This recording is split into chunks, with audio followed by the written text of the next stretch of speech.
আমার জন্মের পর আমার অনাগত অভিভাবকেরা মাথায় পুঁতে দিয়েছিল বৃক্ষের বীজ। ছেলে আমার যাবৎকেন্দ্রিক সুখের দূত হবে। পাখিরা বাসা বাঁধবে বৃক্ষের মাথায়, যাবতীয় অপার্থিব দৃশ্য কিংবা মার্চেন্ট অফ ভেনিসের মতন নিদর্শন হবে। অ্যাগ্রিকালচারিস্টরা বৃক্ষের তলায় ঢালবে টাকা। ইন্টারন্যাশনাল ক্যাসিনোতে আমার মাথায় লাল পতাকা লাগিয়ে নিলাম হবে। পত্রিকায় ছাপা হবে আমার শেকড়ে দাঁড়িয়ে রুদ বাদশার নান্দনিক স্থির চিত্র। এত সবের পরেও আমি জন্মেছি হতাশা। মানুষের দ্বারে দ্বারে ঘুরি, বুদবুদ করি অপ্রেমে। যত অন্ধকার, নিরাশা কিংবা বিদীর্ণতা, সেখানেই আমি। আমাকে নেয় না কেউ, আমাকে নেবে না কেউ। নেবে না বাবার লিবার্টি কিংবা মায়ের ভ্যানিটি ব্যাগ। রাত পোহালে হেঁটে হেঁটে চলে যাব এই অহেতুক খোলস ফেলে।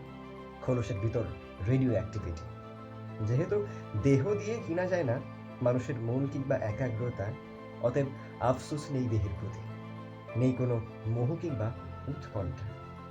রাত পোহালে হেঁটে হেঁটে চলে যাব খোলস ফেলে আত্মাদের ক্যাসিনোতে।